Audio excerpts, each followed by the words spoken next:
we give space to connect with us. And there we start to listen and understand.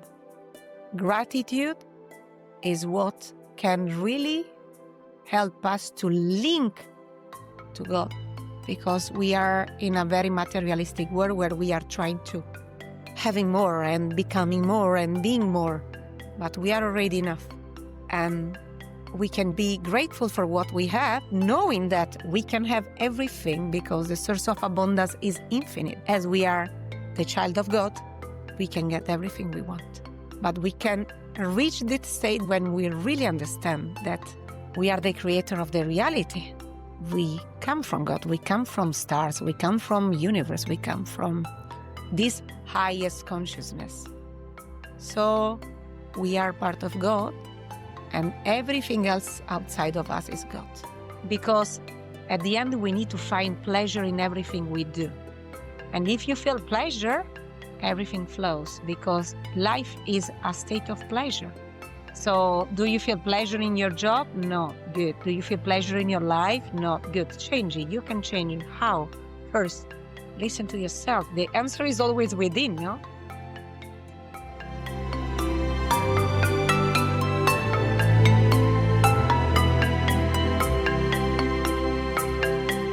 Hi, I'm Genevieve, and you're tuned in to the New Earth Frequency podcast, a space for exploring consciousness, energy, and awakening. Today, I'm here with the amazing Francesca Marchioro. She's the founder of Ibiza Mystica, a medicine woman, a yoga and Ayurveda therapist, and a spiritual counselor. Her journey has taken her from her Italian roots into deep initiations in places like India, Nepal, and Mexico, where she trained in shamanic yoga, energy healing, and the sacred feminine arts. So Francesca's very passionate about helping people heal their energetic and emotional wounds and helping people find their true calling, their true essence. So thank you so much for talking to us today, Francesca. We feel very honored to have you on the show. Thank you. I'm very honored to be here. And thank you for holding this space for me, and also for the other people that are listening, all the seekers, because at the end, everything we are doing here from the New Earth frequency side and my side, it's try to bring little seeds of consciousness into people. And thanks to your beautiful project, we can reach people even in their houses and with no need to go outside. No? Francesca, thank you. What really inspires me about you is it's quite clear that you have followed your own truth. You have stayed true to your calling, to your path, even when the people that you love the most didn't understand you. And that courage comes with pain. I think a lot of us spiritual seekers will relate to that. Can you tell us a little bit about your journey and the Francesca before becoming the medicine woman? Well, it's a long journey. As I always say, in my past life, in this reincarnation. My story is about a young girl who grew up very quickly and having always the feeling to be a little bit different from the other people. And also felt a little bit refused from any house from the rest of the world. It's like I don't match really with anyone at school or being with my friends, group of people. Even if I change city, I have very good friends. I still have very lot of good friends from Italy, but I always had the feeling that I was a bit different. And there was a voice inside myself. At the beginning, I was in a certain kind of way rejecting that voice because I really didn't know what was about. And thanks to Ibiza, many, many years ago, I've been coming here 1, 2, 3, 4 times here because Ibiza was the only place where I felt at home without being at home. It's like every time I came here, I was find out the last part of myself that I left here before leaving. Suddenly, when I was going to Italy, coming back, the real home, I was so sad. It's still happening when I'm traveling and leaving to explore the world. Wow, it's so hard to leave this island. And I think the reason is because this island is very magical. Everyone can feel. We have the goddess Tanit here. Is a very female energy island, very grounded, to learn more about yourself, to grow. Spiritual journey is a continuous spiritual journey. Thanks to Ibiza, I decided one day that I need to start to do yoga. I still remember I was in Sestagnol. I was there laying at the sun with so many people on the rocks, meditating, practicing yoga. I think I need to do this. I was researching. I found the best teacher I could find, and she's still one of my best friends. And I would say that after 6 months starting practicing yoga, I started to feel the change. The change was that I could start to really listen to that voice without any fear, embracing that voice, and also having this feeling to be in my body, to be embodied, and start to listen to my organs. There was like switch on, a light inside of me. And since then, as always happen, when you need to make the change, everything around you breaks up. And I was having, I would say, the worst or best time of my life because I have struggling with my work.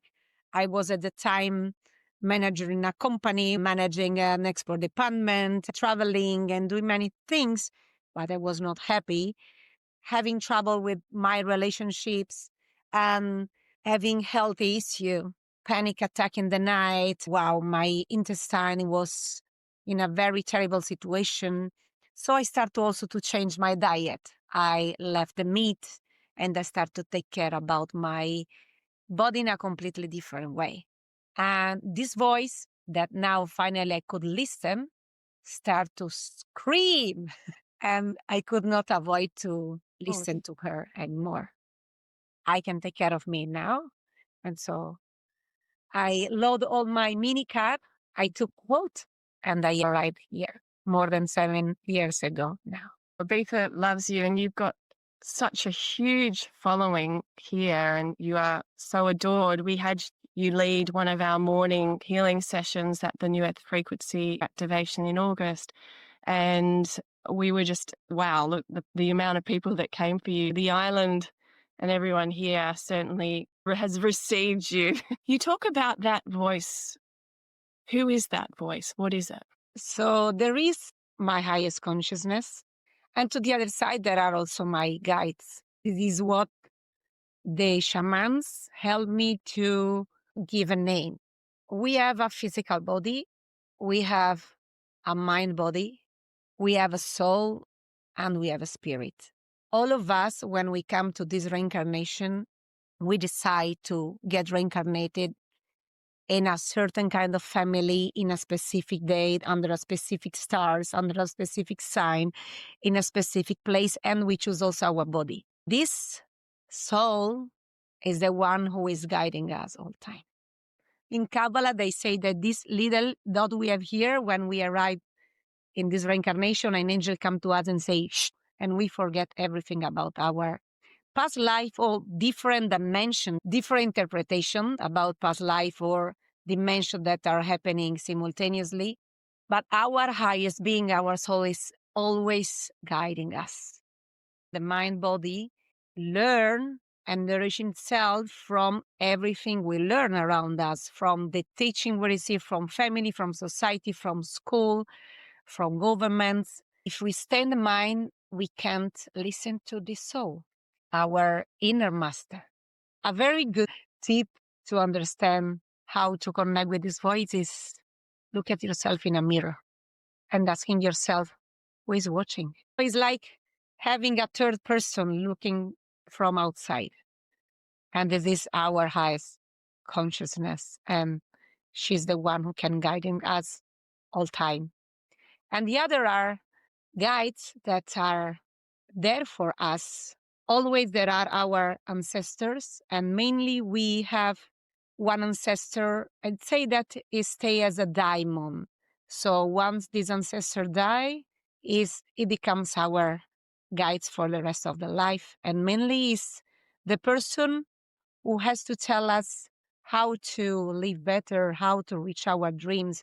This is a big question, and I'm going to try to ask succinctly. But so for people who are, not considered themselves spiritual, even though we are all spiritual, beings having a human experience.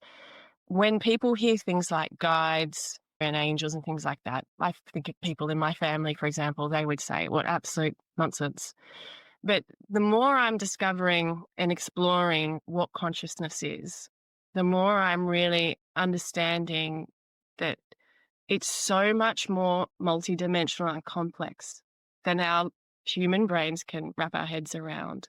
You know, we have our five senses that we perceive our physical reality through, but that's not all of reality. That's just what we're perceiving through this simulated reality. And that's not to disregard that simulated reality. There's a purpose, there's a reason why we're here on the physical plane. But the question I have for you is, how can we understand infinite consciousness so that we can understand how it's even possible to have guides? And an extension of that is, we learn there is no such thing as space and time. In ultimate reality, there's only here and now. And in ultimate reality, there is all that is one infinite consciousness. So how can we understand the experience of having a physical life where we are connecting to guides that have passed, whereas when in fact past and future, there is only the present. So what is your understanding, I guess, of infinite consciousness and this understanding of how we can even perceive guides or feel guides? Big question. Well, it's a big question, but I think it can be explained very simply. Mm-hmm. Let's say we were saying before that I come from a religious Christian Catholicism. I'm Italian, very, very, very deep. And I left this part of religion because I'm not refusing anything. I'm very open to still learning many religion in the world, but I'm sure that God is not inside a church. God is not inside a monastery in India or in Nepal. Mm-hmm. What more resonates with me is, I can say that God / universe / great spirit / super consciousness is one. God has no name. I can say that just for the fact that we are here and we are alive, there is an highest consciousness who wants us to be here and now alive. Mm-hmm. Mother Nature, and this is what shamanism teach me more, is that the nature is the main presence of God here and now. See, I can almost cry when I talk about this because it's so wonderful. If we go out and we look at a green field and we walk on the green field, or we are under a sky of stars, how we can say that there is something higher than us protecting us? What we need to do is withdraw the senses. In yoga, we call it pratyahara. We don't have just the 5 senses. We have 11 senses. But let's say the main 5 senses. If we are able to withdraw them and just sit in silence and meditate, we can finally give a space to God to reaching us. Because even if we pray, and I keep praying on my knees in a church, in my house, in a monastery, whatever, we talk with God. But when we meditate, or we just surrender laying down on the floor, you don't need to stay there hours with your legs crossed. But you sit in silence, even more in nature and not between buildings. We give space to connect with us. And there we start to listen and understand. Gratitude is what can really help us to link to God, because we are in a very materialistic world where we are trying to having more and becoming more and being more, but we are already enough. And we can be grateful for what we have, knowing that we can have everything because the source of abundance is infinite. As we are the child of God, we can get everything we want. But we can reach this state when we really understand that we are the creator of the reality. We come from God, we come from stars, we come from universe, we come from this highest consciousness. So we are part of God, and everything else outside of us is God. There is this beautiful mantra, Om, and say, greetings Bhagavan, which is one of the name of God. So when I see you, I need to recognize God in you. When I look at a tree, I recognize God in this tree. It's very hard when we are fighting with someone, but in this moment, this person is God telling us something. Or when we do a car accident, there is God beyond this event telling us something. In our partner, in our child, in our family, there is God. A question I have is around the phrase, life is a mirror. How do you understand life being a mirror? Very good question. It's true that life is a mirror, but we need to understand really what it does mean. Because sometimes, well, first of all, I would say we are energy. We have a heart, magnetic, and the brain, which is electric. Around us, we produce an electromagnetic field. We have an energetic field around us, in our koshas. With my brain and heart, I produce energy. If I am vibrating in happiness, in joy, in abundance, I radiate this around me. I attract everything which vibrates in this energetic field, in this vibration. If I do vibrate in fear, the universe is sending me situation which vibrate in fear to challenging me. So yes, everything is a mirror. If I am fighting with someone, for example, this someone is showing me a part of me which I have to maybe heal. Even more in relationship, this happen. But also sometimes there are just situations that are happening and the mirror is just saying, I refuse to match with this energy. So yes, everything is a mirror, but we have discernment. And this is not judgment. It's very different. Sometimes people are not just mirroring what we have inside, but something we had or don't need to match anymore. So yes, there is the mirror, but there is also the discernment. This is what creates the difference between us and the animals. You work a lot in sound healing, sound frequency. In the last 5-10 years, there's more and more sound healers coming out with this ancient practice. You touched on it before when you talked about the frequency of joy and high vibrational frequencies. Can you talk to us a bit about your understanding of frequency of emotions, and frequency of sound to heal those emotions or wounds? Well, since ancient times, people around the world have been using instruments and playing live music because there was no technology. They have been starting from the highest technology, which is the heart beating, drums, and the highest technology, which is nature, using the sound of the nature, the wind, and sea, the ocean. So no human being never invent anything about sound. The nature, our heart beating, our hands clapping, and the nature, the four elements, were bringing us the knowledge about how just sitting in front of the ocean heal your body. I've never thought of this like this before, Francesca, because you're absolutely right. The sound of waves lapping. I've never thought of sound healing. You always just think of Tibetan bowls and gongs, but of course, let nature first. She's always the big master. People living, of course, not in buildings, but living in forest or in the mountains or in the fields. They was listening to, like in summer when there are the sound of the insect, no? Everything. Just listening to this, the birds is super recognized from the scientists that listening to birds chanting is healing our nervous system. So what we are doing as sound healers is just using instruments which reproduce the sounds and playing this instrument to heal the energy in a human body or in the nature.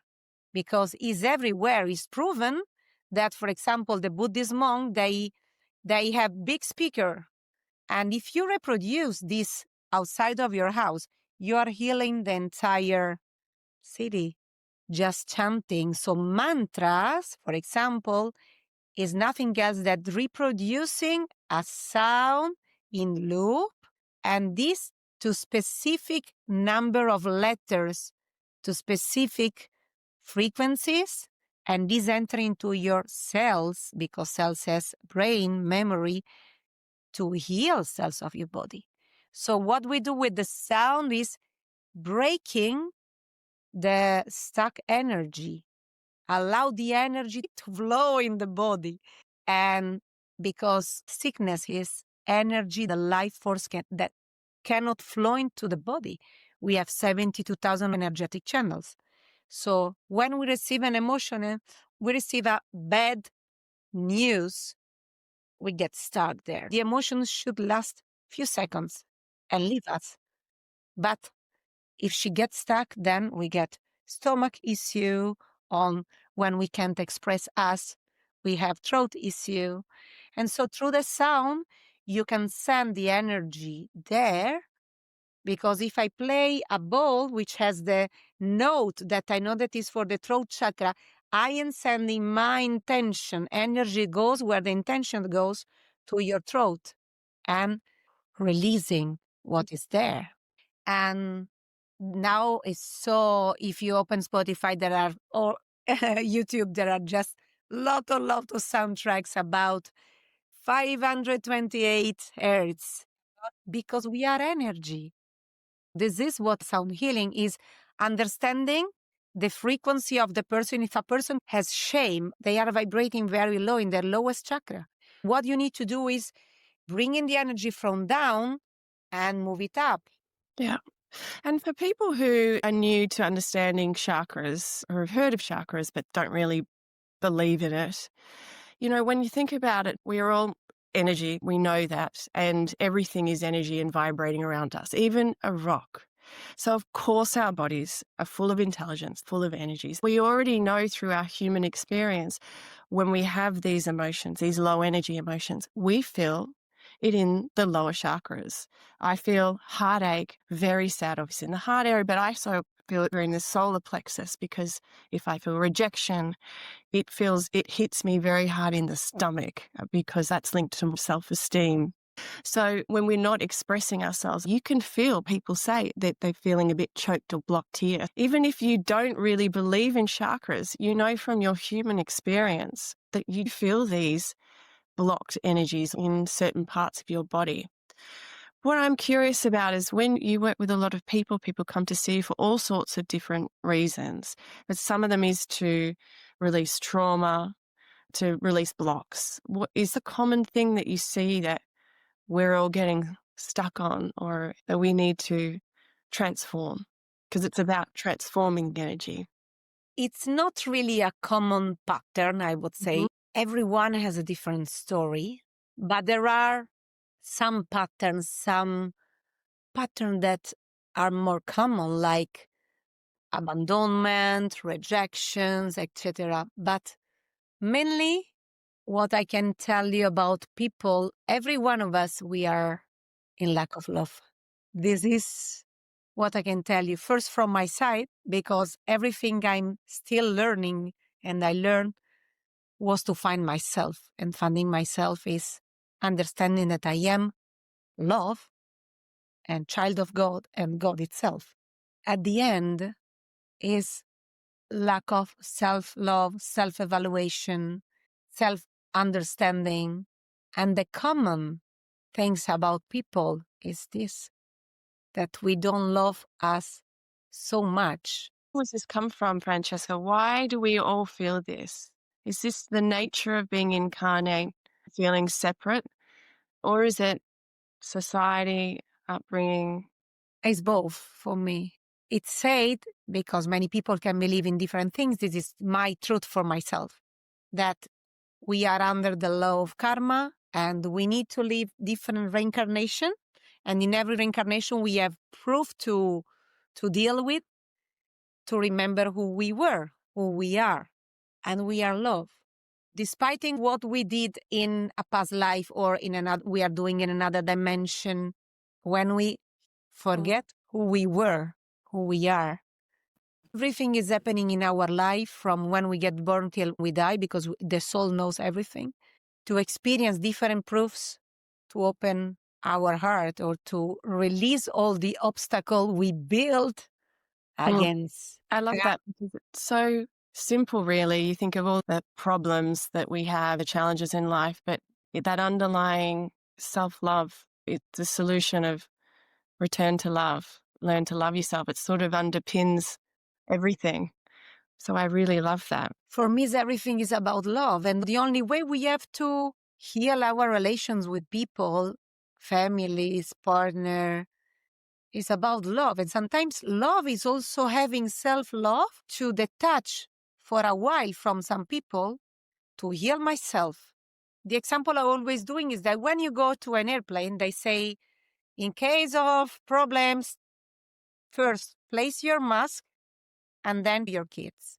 First is about self-love, because when you become love and you know that you are worth of all love, that you are self-giving yourself, then you have enough strength to give love to someone else. And for me also, this was my path. I left my family in Italy. No one was happy. Why you are leaving us?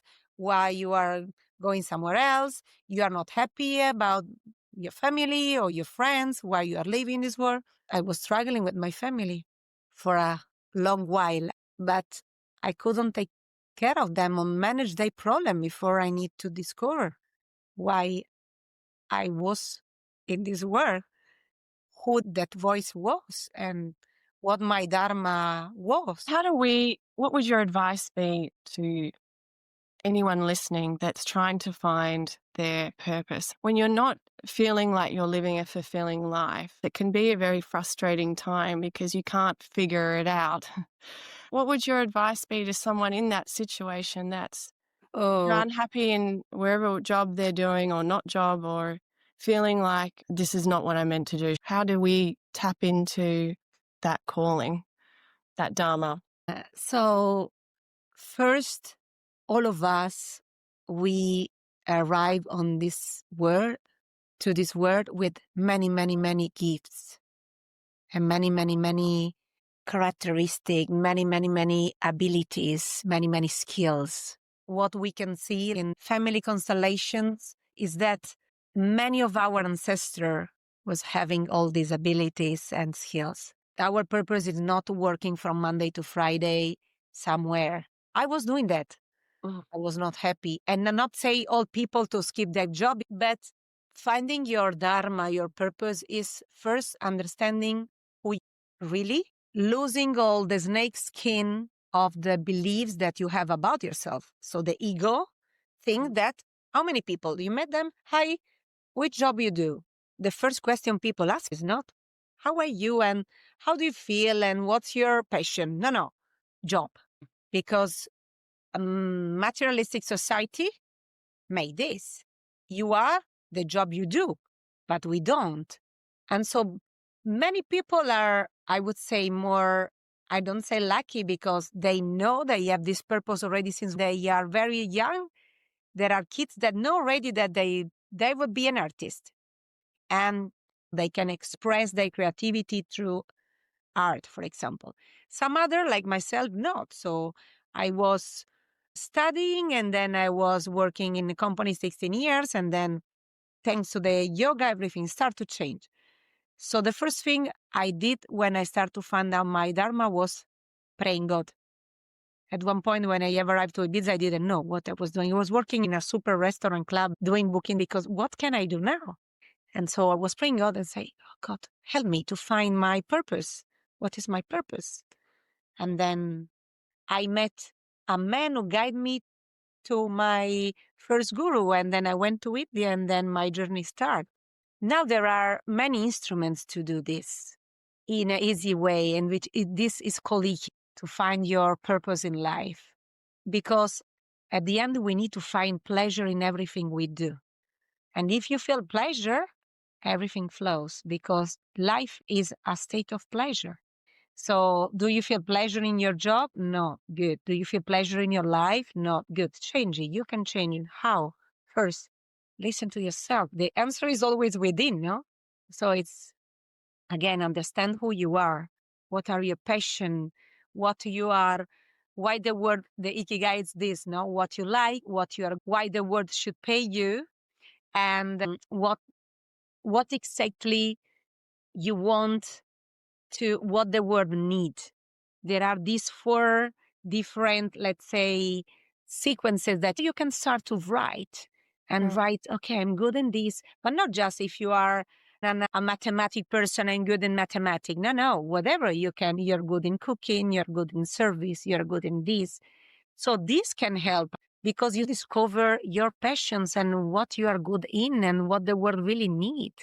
And there's actually, I did a Ikigai ChatGPT questionnaire. So for anyone listening, I mean, I'm sure there's plenty of surveys you can do, but this ChatGPT one, you answer all these questions that Francesca was mentioning, what your purpose is, what you love doing, when you get lost in something, what is that? And it does give you an answer, a little indication of what might be a vocation for you or what is important to you. So I love that. This is the technology now. We need to know how to follow it because ChatGPT, if you talk to it, can really be the mirror of our highest consciousness. It can be. And of course, that's just, I was using someone else's model. So you obviously to have discernment for you. But, as well, I think about, finding purpose can be such a big question. Really, I think our purpose is to come here and be authentically ourselves, to express ourselves authentically, to shine our light authentically. When you're in a time in your life where you don't feel like you're being authentic, you feel like a small version of you. I also think there's things to learn from that. I've been in that situation many times. I was in that recently. And I think sometimes if you don't go through that contraction, you don't know the opposite until you without it. So it sort of is a guide in a way of helping you discover who you really are and what you really want to do. I agree with you completely. Yeah. This way, need to release all these layers or beliefs or fears we build around us. And if you be 100% authentic is very hard because a part of ego is always there. But the most we get closer to our truth, the more the universe is sending us situation. And if we are talking about a job, because now we need to get money to survive in this world, the universe will give us the right situations, bring our gifts into the world to be at the service. For me, this is also about Ikigai. You have to be at the service with your skills to other people. I don't mean that you need to be a therapist. You can be an artist. Artist brings art toward your service. What you're doing with the newer frequencies, you are bringing to people other knowledge. A doctor is at service as well. Everyone who also clean my house when I don't have time is at my service. Anyone has its own purpose. And all are saying good. Yeah. And I also think follow the clues. Sometimes if you're stuck in life, follow each clue like a stepping stone.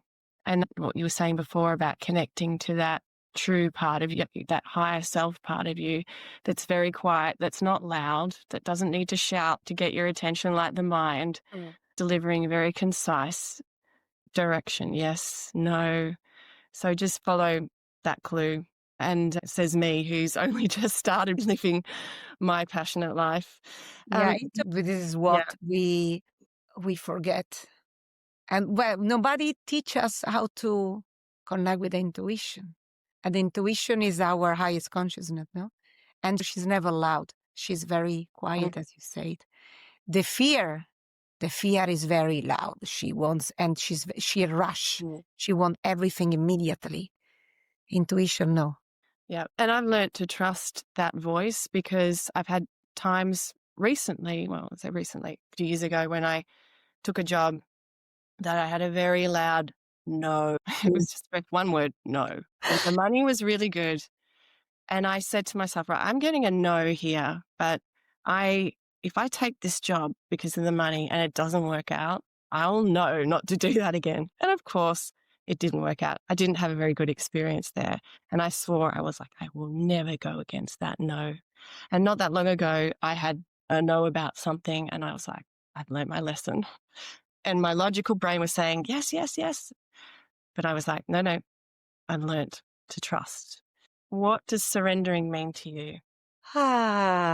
This is a beautiful question.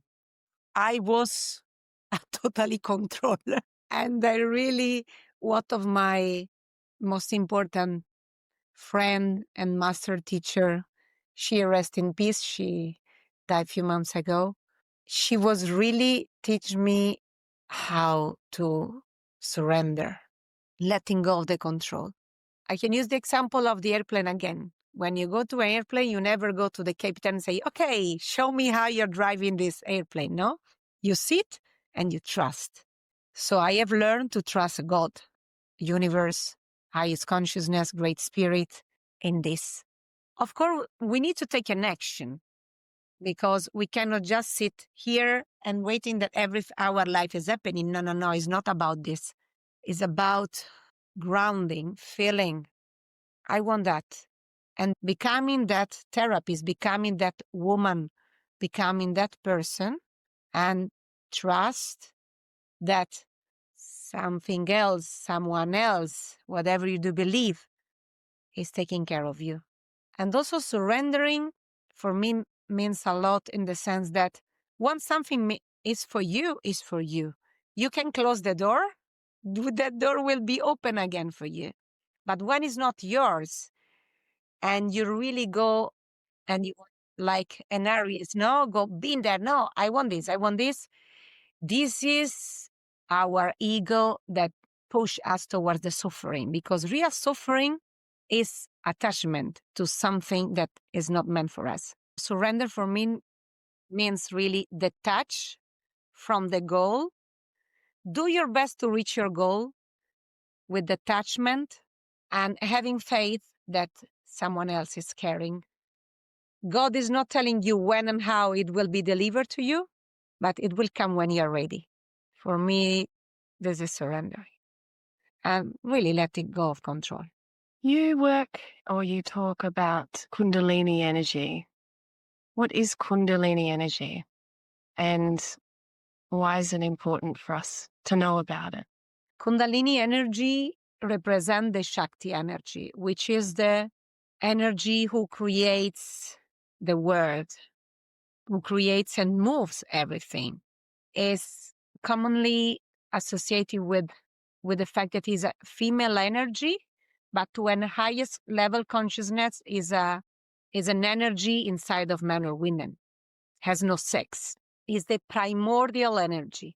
And this energy, Kundalini, represents this energy inside of the human being. Well, it's said that also Earth, Mother Earth, has a Kundalini energy. And we are creator. Your mom, so women can give birth and men do their part, of course, in this giving birth. So we know our sexual energy is the creative energy. We can give birth, but we don't just give birth to kids. We give birth to everything in our life. Kundalini is a sleeping snake around our coccyx. In some other, let's say not religion, but way of looking at that is in the hara center between the genital organ and the navel center, the point where samurai do harakiri, okay, hara center is a light point. And this energy is sleeping, is a sleepy snake in the muladhara, in the sacral area. When you give birth, you receive it, okay? You have this energy. Sleeping, what does this energy do? She's your primordial energy. You reach any goal to this energy. So everyone has in their mind the symbol of the pharmacy, a big manipulation about this symbol. There is a shore and two snakes, right? So the shore represents our spine. And inside of the spine, there are the main six, because the seventh chakra is up here, but let's say the main seven chakras. Connected with our ovaries or testicular in men, there are two snakes, Ida and Pingala they are. And they are connected with our nostril. This energy, let's say, is sleeping.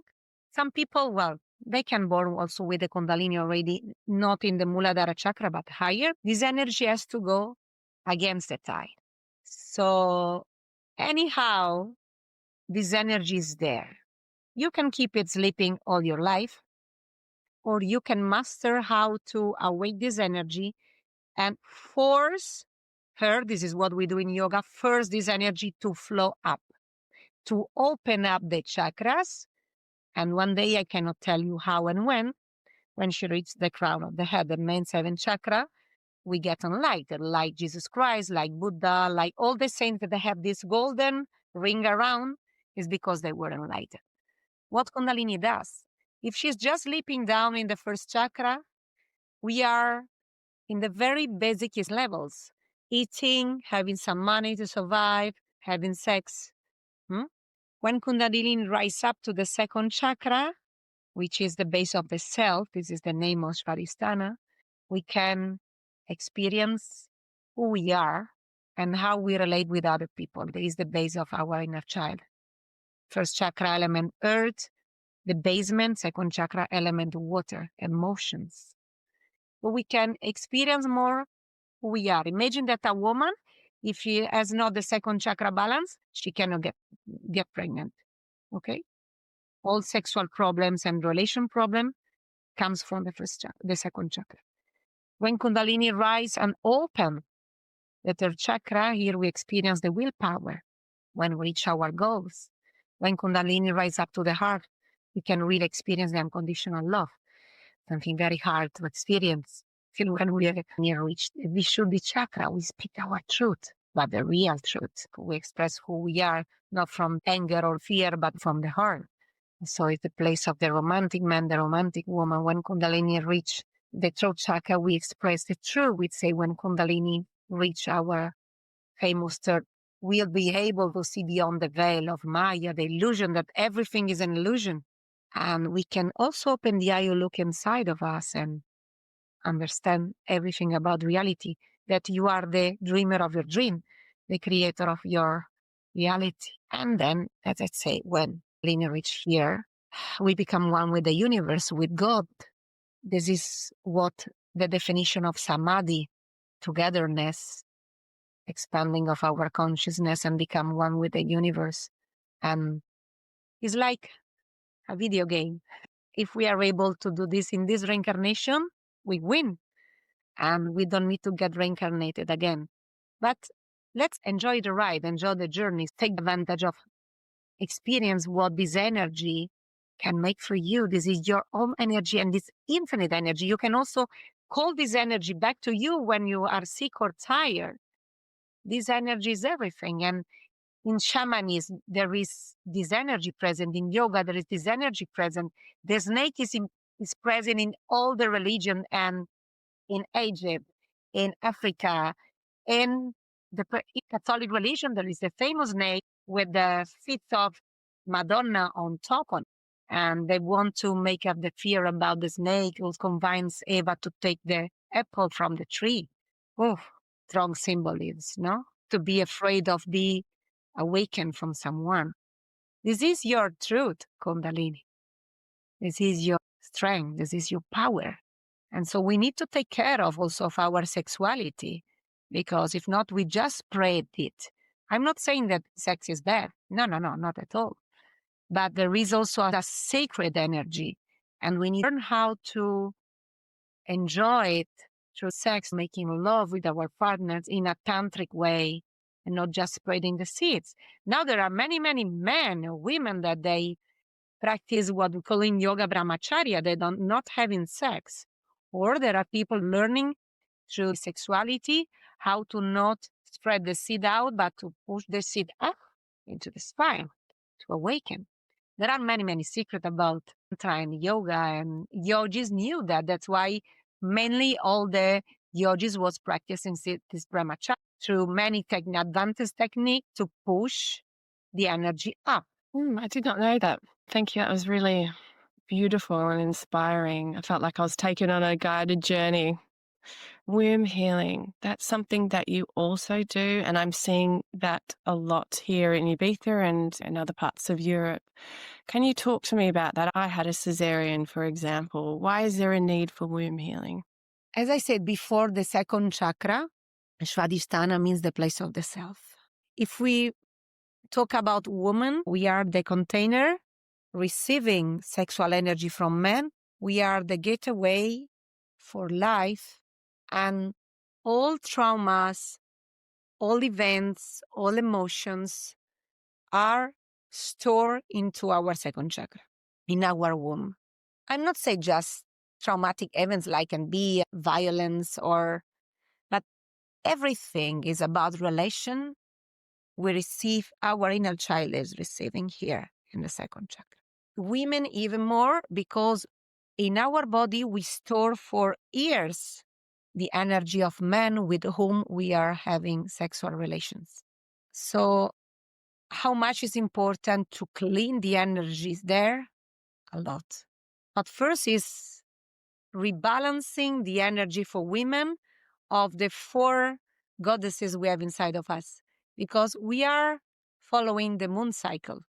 Every 28 days, or more or less, it's supposed we have moon cycle. We are under the effect of the moon. And in every week of the month, our hormones are different. And so we are under different behaviors. When we are in our moon period, we are whole. It's said that we are in the crown or in the witch or in the old woman phase, where we should not working, just be inside and feeling this bleeding. Actually, bleeding release a lot of energy and lot of trauma and lot of emotions of the body. It's not just a physical cleansing, it's a emotional cleansing, bleeding. And so it's the phase when we really should be as much as possible in silent and listen to our body and connect with our intuition. Then there is a phase of the maiden. When we finish the period, we are full of life and energy and we can do everything. So this is a connection with our inner child, and be more playful, joyful, and really bringing this energy into the world and connect with this part of us. And then connect with this part of the mother when there is the ovulation, no? Where we can get pregnant. This is being a mother. What does it mean? Having energy also for everyone else, for our project, for our kids, for our family, for ourselves. And then there is a phase of the enchanters before our period, when our bodies start to change and we feel it. This is a part of when we connect more with the mystery of bringing the energy of being seductive, sexy part of woman inside of the world to reach our goals. We are all this.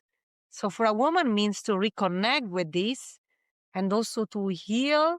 Everything is about how you want to bring your self as woman in the world, your goddess part, because we forgot it. No one, we are the gateway for life. And this society is so much patriarchal still. And the society want to bring us the power out of women, but they should honor women every day. They are alive thanks to women, thanks to a mother who was taking care of a child. Just because we are women, we should know that we are worth everything, all the blessing. It's about worthiness and self-love. We should try to heal the relation with our mother, with our ancestors, all the women of our lineage, because they were caring so much.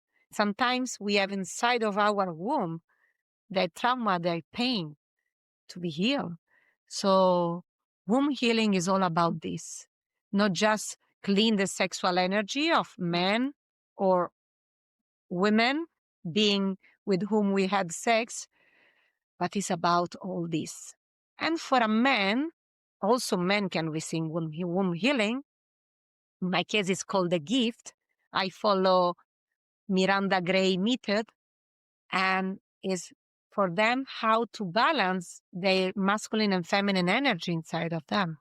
Because also man has a womb, And also man has memories, also man has a second chakra and their inner child. And most of time for them is more healing the relation with the father, also with the mother. It's very important. But it's not just an energetic process. For example, I do an energetic cleansing and I give many tips to people to how to clean their own energy, but also has to be somatic, psychophysic energy, because we can just create an energy to heal this. We need to understand why, for example, I give you an example, always people attract toxic relationship, or why you are constantly fighting with your mom or dad. Is always your inner child there. So this work always should be done 360 degrees around this area, body, mind, and soul. I'm really convinced about that. And one more question about womb healing. I have 2 more questions after that. Is someone trying to get pregnant, which can be a very heartbreaking, difficult journey. What's a practice, if anyone was listening, apart from attuning to the moon cycle within our own cycle, as you went through, is there a practice we can do to help release those traumas, or a physical embodiment practice? Sure.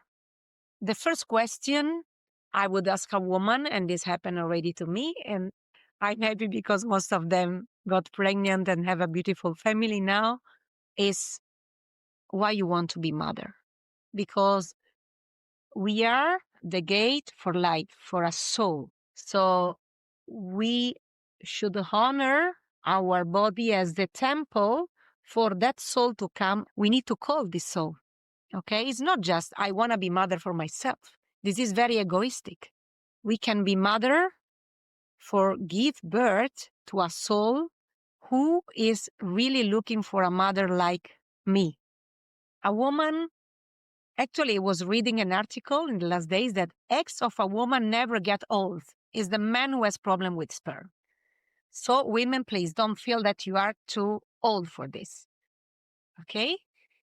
But sometimes we can struggle in receiving this soul.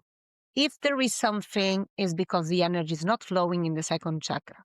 As I said before, a woman can get pregnant if she's struggling with her womb. What happened in your womb? Which trauma you had during your life, which is not allowing you to receive this soul? Or in your relation, because sometimes people are having problem in the same relationship. So the soul cannot find the journey to come. Or sometimes we carry memories of our ancestors, and the subconscious mind can create obstacle to stop the lineage also, in order not to suffering, because the grandmothers maybe had trouble. So sometimes there are aborts into the family and we don't know that. So we should heal all this trauma, all this energy that are stuck there. This is something really important. So this is, let's say, the lineage, but about the woman is about self-love. And to prepare your body to receive this new soul. And sometimes it's also very beautiful to work together with a partner and set an intention, a sacred intention, because ritual is everything. So let's say, hi, soul, our couple is ready to receiving you.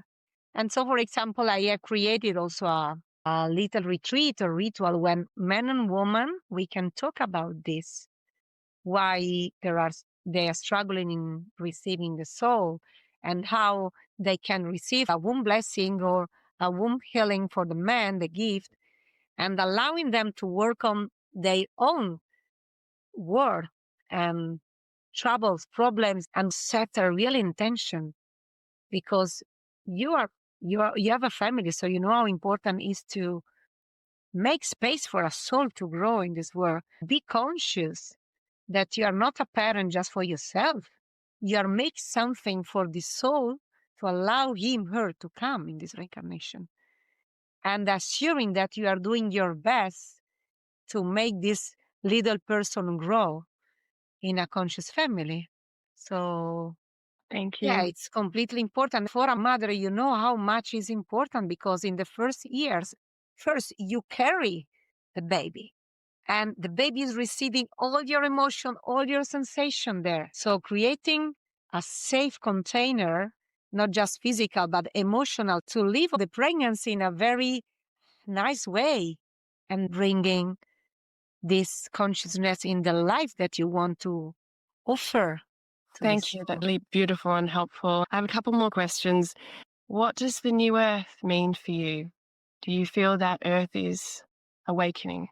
I feel it.